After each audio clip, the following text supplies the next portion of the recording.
안녕하십니까? 오늘은 홍수 이후의 이야기 라는 제목으로 말씀을 나누고자 합니다. 먼저 창세기 9장 18에서 19절을 보겠습니다.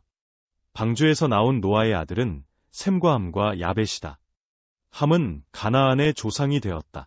이 세 사람이 노아의 아들인데 이들에게서 인류가 나와서 온 땅 위에 퍼져나갔다. 이렇게 기록되어 있습니다. 아담의 후손은 대홍수로 모두 사라지고 노아와 그의 아내 그리고 세 아들의 가정만 남아 새로운 인류의 조상이 되었답니다.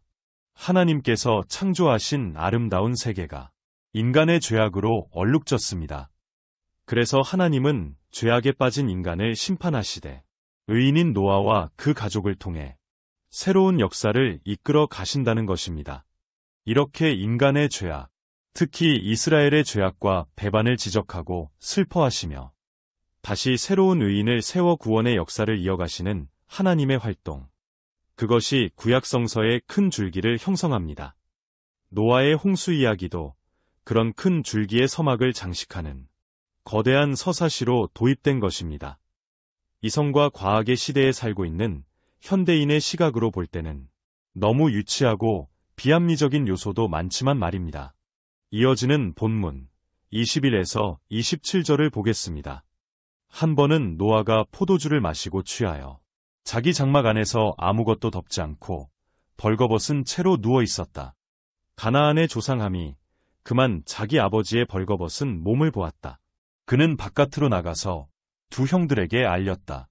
셈과 야벳은 겉옷을 가지고 가서 둘이서 그것을 어깨에 걸치고 뒷걸음쳐 들어가서 아버지의 벌거벗은 몸을 덮어드렸다. 그들은 아버지의 벌거벗은 몸을 보지 않으려고 얼굴을 돌렸다. 노아는 술에서 깨어난 뒤에 작은 아들이 자기에게 한 일을 알고서 이렇게 말하였다. 가나안은 저주를 받을 것이다. 가장 천한 종이 되어서 저의 형제들을 섬길 것이다. 그는 또 말하였다. 셈의 주 하나님은 찬양받으실 분이시다. 셈은 가나안을 종으로 부릴 것이다. 하나님이 야벳을 크게 일으키셔서 셈의 장막에서 살게 하시고 가나안은 종으로 삼아서 셈을 섬기게 하실 것이다. 이렇게 기록되어 있습니다. 어느 날 노아가 술에 취해 벌거벗고 자는데 함이 그 모습을 보고 형제들에게 알렸답니다. 소식을 들은 셈과 야벳이 천을 들고 뒷걸음으로 가서 아비의 하체를 가려주었답니다. 그런데 노아가 술에서 깨더니 다짜고짜 함에게 저주를 퍼붓습니다. 아비의 하체를 본 것이 함의 잘못이라는 것입니다. 노아는 함의 후손인 가나안족이 형제인 셈과 야벳의 후손들의 종들의 종이 되기를 바란다는 저주를 쏟아냅니다. 당대의 의인이라는 노아가 말입니다. 이런 본문을 놓고도 성경은 오류가 없는 하나님의 말씀이라고 고집하는 신학자나 목사들을 보면 좀 불쌍하다는 생각도 듭니다. 그러나 이 기록 또한 성서모호설이라는 말도 안 되는 교리를 내려놓으면 쉽게 이해할 수 있습니다. 당시 이스라엘 사람들이 믿고 생각하는 하나님은 철저하게 이스라엘 편이어야 했습니다. 반면에 비좁은 가나안 땅을 놓고 생존 경쟁을 벌여야 했던 가나안 사람들은 미워하시는 하나님이어야 했던 것입니다. 그래서 그런 자기들의 희망사항을 노아의 홍수설화 말미에 담은 것입니다. 그러면 오늘날 성서를 읽는 현대인들은 이스라엘만 지독하게 편애하시는 이 하나님을 어떻게 이해해야 할까요? 정말로 하나님에게 문제가 있는 것일까요? 구약을 읽어나가면서 우리가 잊지 말아야 할 점이 있습니다. 구약 성서에서 만나는 하나님은 절대객관의 하나님이 아니라 당시 이스라엘 사람들이 인식한 하나님이라는 사실입니다. 인간의 타락상을 보시고 후회하시고 한탄하시는 하나님도 설화를 만든 사람과 입으로 전한 사람들과 기록한 사람과 편집한 사람이 당시의 시대적 한계 안에서 인식한 하나님이라는 점을 생각하면 쉽게 이해될 수 있는 문제입니다.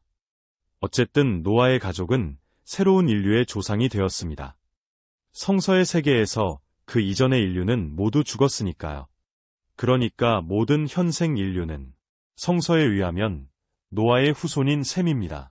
인도와 유럽인은 야벳의 후손이고, 이집트를 포함한 아프리카인은 함의 후손이며, 이스라엘 주변의 근동 지역 사람들은 셈의 후손이라고 구분하는 학자도 있습니다. 하지만 그건 그렇다고 하더라 라는 뜻의 속어인 카더라 통신 정도로 생각하시면 될 것 같습니다.